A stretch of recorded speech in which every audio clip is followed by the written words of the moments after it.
UP में 2027 में विधानसभा के चुनाव होने वाले, लेकिन उससे पहले ही हम हुँ, देख रहे हैं कि सपा के जरिए कोई बयान आ रहा है, कभी बसपा की तरफ से बयान आ रहा है और तो कभी चंद्रशेखर आजाद की पार्टी की तरफ से बयान आ रहा है। तो आप ये देखिए कि कई विपक्षी दल हैं, लेकिन कांशी राम की जयंती का मौका एक ऐसा मौका था जहां सभी विपक्षी दलों ने अपनी अपनी तरफ से पूरी कोशिश की कि हम कांशी राम हुँ, के हैं, हम कांशी राम के हैं। और इसी बात को चंद्रशेखर आजाद ने भी दोहराया था कि कांशीराम किसी एक के नहीं है, कांशीराम की विचारधारा सबके लिए है। लेकिन यहाँ एक बड़ा मौका यहाँ पर तलाशा जा रहा है कि सपा, कांग्रेस और बसपा की बात करें, ये तीनों ने एक मांग की है और तीनों की मांग है कि कांशीराम को भारत रत्न दिया जाए, भारत रत्न से सम्मानित हुँ। किया जाए। ये बसपा की भी मांग है, ये कांग्रेस पार्टी की भी मांग है और ये समाजवादी पार्टी की मांग है।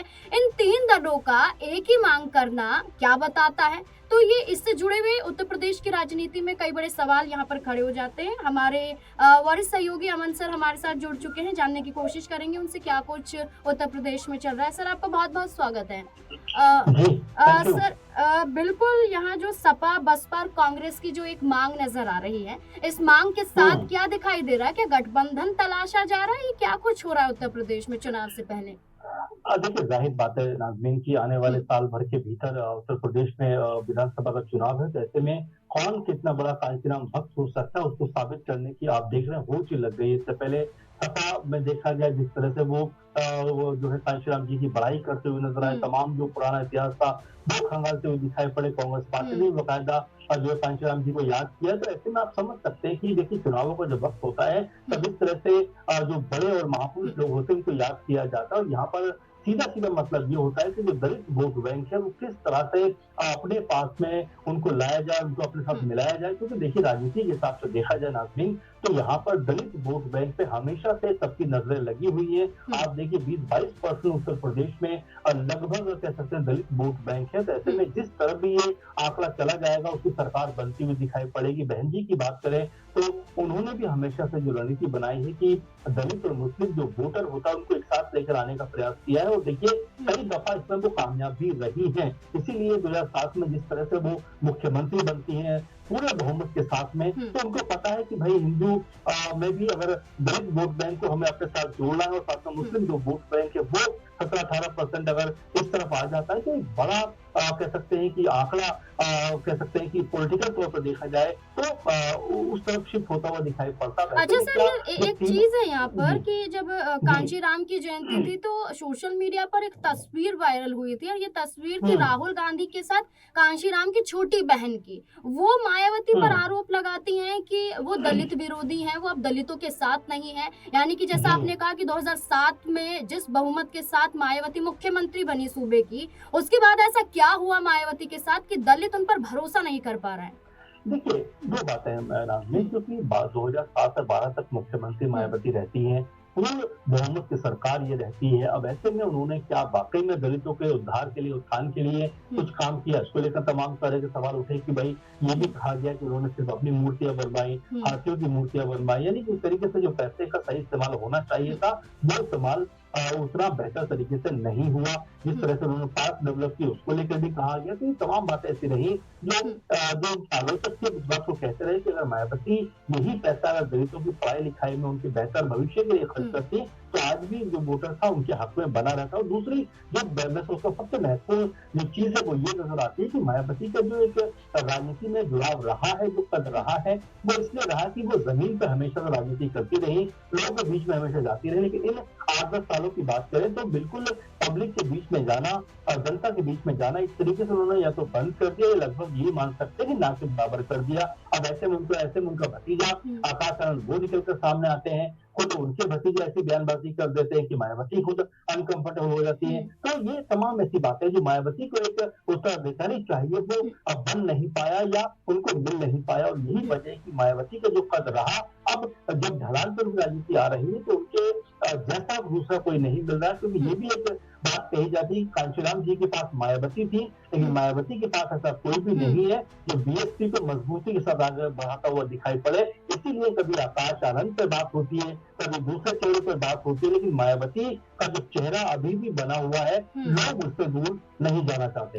अच्छा सर, आकाश आनंद की बात करें तो ये भी कहा जा रहा था कि जी। बीएसपी हो सकता है कि आकाश आनंद को लॉन्च कर रही है, तो हो सकता है कि यूपी में सीएम चेहरा उनकी पार्टी से वही बन जाए। क्योंकि आकाश जी। आनंद ने तो चंद्रशेखर आजाद को लेकर ये भी कहा था कि हमारे लोगों को वो सड़कों पर लाते हैं, उन्हें उकसाते हैं, और जब आंदोलन भड़कता है तो चंद्रशेखर आजाद खुद सुरक्षित जगह पर चले जाते हैं और हमारे लोग ही पिसते हैं, यानी कि दलित लोग ही पिसते हैं। ऐसी बातें वो करते हुए नजर आए। अब देखिए, हरियाणा में भी उनकी मौजूदगी देखने को मिली थी, बिहार की विधानसभा चुनाव में भी हमने देखा, कांशीराम की जयंती पर हमने आकाश को हमने राजस्थान में भी देखा जब रैली करते हुए नजर आए। तो आकाश की भूमिका बीएसपी में बढ़ती हुई नजर आ रही है। देखिए, बिल्कुल, बिल्कुल बढ़ती हुई नज़र आ रही है, लेकिन उस भूमिका का फ़ायदा बीएसपी को कितना हो रहा है, ये भी समझने की और इसमें समझाने की ज़रूरत दिखाई पड़ती है। क्योंकि नाज़रीन, आप देखेंगे लोकसभा चुनाव में बड़े एंग्री यंग मैन के रूप में उनकी एंट्री होती है, तमाम तरह के ताबड़तोड़ बयानबाज़ी वो करते हैं, और जब रिजल्ट सामने आते हैं तो एक भी सीट मायावती की या बीएसपी के सामने नहीं आती है। बिहार पहुँच जाते हैं, हालाँकि एक सीट बीएसपी वहाँ पर जीती है, लेकिन जो बड़े लेवल पे बीएसपी सोच रही थी कि यूपी से बाहर निकल के राजनीति को किया जाए, उसमें पूरी तरीके से वो फेल नज़र आते हैं। अब अगर उत्तर प्रदेश की बात की जाए तो यहाँ पर भी उनके पास में मात्र एक इक्का-दुक्का विधायक दिखाई पड़ते हैं, तो पार्टी की ज़िम्मेदारी और पार्टी की जो एक मजबूत छवि रही है, उसको उसी बुलंदी पर लेके जाना इतना आसान नहीं होने वाला, और ये बात खुद आकाश आनंद को भी पता है। दूसरा महत्वपूर्ण सवाल ये भी बन जाता है कि क्या वो मायावती को रिप्लेस करने की आज के समय में वो हैसियत रखते हैं या वो तजुर्बा रखते हैं, ये अपने आप में एक बेहतर और बड़ा सवाल और बीएसपी के लिहाज से बन जाता है कि क्या उनकी अगुवाई में लोग चलने को तैयार हैं, और क्या बीएसपी के पास वो नेताओं का एक जमघट है जो आपसे पहले 10 साल पहले हुआ करता था, 5 साल पहले हुआ करता था, 5 साल 8 साल पहले तक हुआ करता था। तो ऐसे में अब सवाल ये भी उठते हैं कि जो एक बड़ी लीडरशिप बीएसपी की थी, वो उनका साथ छोड़ के अब जा चुकी है। तो ऐसे में पार्टी को रीएस्टैब्लिश करने के लिए मायावती का चेहरा सामने हमेशा रखना पड़ेगा, और इसके अलावा आकाश आनंद को अपने भाषण के जरिए, अपनी बातों के जरिए चीजों को सामने रखना पड़ेगा, ताकि उनकी एक छवि और एक बुलंद छवि यहाँ पर बनती हुई दिखाई पड़े। अच्छा सर, अखिलेश यादव की बात करते हैं, सपा के मुखिया। वो पश्चिम बंगाल में चुनाव लड़ने के लिए अपनी पार्टी को लेकर तैयार मान रहे थे कि उनकी पार्टी भी चुनाव लड़ेगी, और साथ ही साथ उनका ये कहना था जो भी कांशीराम के अनुयायी हैं, जो भारत रत्न की मांग कर रहे हैं, हम उनके साथ हैं। अखिलेश यादव ने खुलकर कह दिया कि हम उनके साथ हैं, और ये मांग तो मायावती भी कर रही है, ये मांग राहुल गांधी भी कर रहे हैं, और ये मांग चंद्रशेखर आजाद भी कर रहे हैं। तो अखिलेश यादव का ये कहना कि हम उनके साथ हैं जो ऐसी मांग कर रहे हैं, तो क्या अखिलेश यादव ने भी दरवाजे खोल दिए?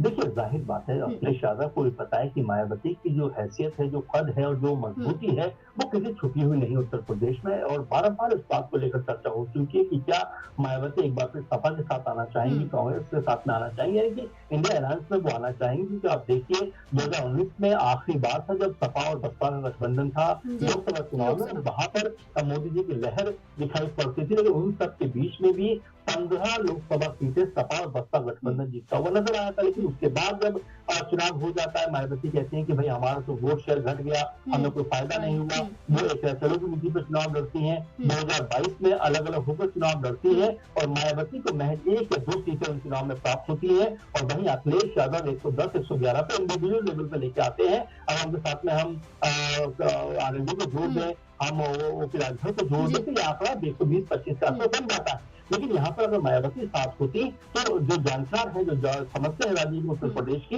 ये मानते हैं कि कम से कम 200 का आंकड़ा ये बहुमत, ये गठबंधन जो है वो पार करता हुआ दिखाई पड़ता। क्योंकि जब आंकड़े निकल के सामने आए, तब ये पता चला कि लगभग 80 सीटें ऐसी थी जो मायावती की वजह से सपा को गंवानी पड़ी। तो ये तमाम ऐसे आंकड़ेबाजी का खेल है जो बताता है कि अगर दोनों की ताकत एक जगह आ जाए और साथ में कांग्रेस पार्टी भी इसमें शामिल हो जाए, तो इनको हराना वाकई बीजेपी के लिए आसान बात रहने वाली नहीं है। सपा के मुखिया अखिलेश यादव की बात करें तो सर, एक और उनका बयान सामने आता है, और वो ये कहते हैं कि यूपी में बुलडोजर चालक बदलेगा, पश्चिम बंगाल में तो ममता बनर्जी फिर से आएंगी, ये बात करते हैं, और साथ ही साथ कहते हैं कि यूपी में बुलडोजर चालक बदलेगा और उनकी पार्टी से मुखिया होगा, यानी कि मुख्यमंत्री को लेकर अपनी बातें करते हुए नजर आ रहे हैं।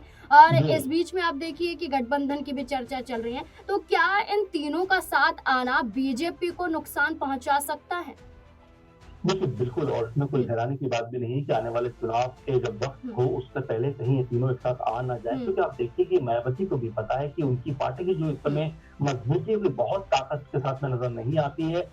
2024 के चुनावों की बात करें तो महज 10 के आसपास तो उनके पास मत प्रतिशत रहा, जो इस समय 20-22% सिर्फ दलितों का रहता था। तो वो भी समझ पा रहे हैं कि अकेले चलने की नीति पर भले ही वो बात तो कर रहे हैं, लेकिन ये उस तरह से अब सफल होने वाला नहीं है। उनको भी जरूरत है और यहाँ पर हो सकता है कि चुनाव आते आते कहीं अखिलेश यादव और मायावती जी और इसके अलावा राहुल गांधी यानी कांग्रेस पार्टी भी साथ में मिलकर चुनाव लड़ते हुए नजर ना आ जाए। अगर ऐसा होता है तो वाकई आप ये देखिएगा कि चुनावों में बीजेपी को खासी मशक्कत करनी पड़ेगी, क्योंकि बीजेपी के अंदर खाने में भी हालात बहुत बेहतर नजर नहीं आ रहे।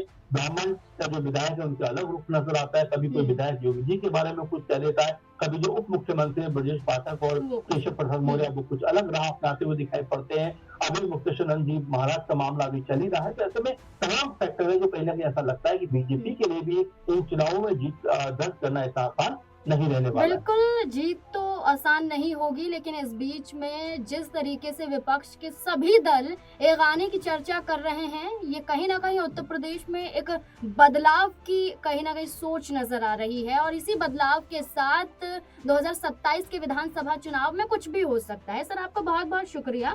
अब यही देखना होगा कि 27 में जो चुनाव होगा वो क्या होगा। क्या वाकई जो अभी एकला चलो पर बीएसपी नजर आ रही है, वहीं कांग्रेस हाथ बढ़ा रही है, सपा हाथ बढ़ा रही है, आजाद समाज पार्टी हाथ बढ़ा रही है, तो क्या ऐसे में बसपा भी झुककर हाथ आगे बढ़ाते हुए नजर आएगी? और क्या इन 4 दलों का गठबंधन होता है तो क्या बीजेपी पर भारी पड़ता हुआ नजर आएगा? ये भी कई बड़ा सवाल यहाँ पर दिखाई देता है। देखना होगा और देखते हैं कि जब 27 के चुनाव और नजदीक आएंगे तब क्या कुछ होता हुआ दिखाई दे सकता है।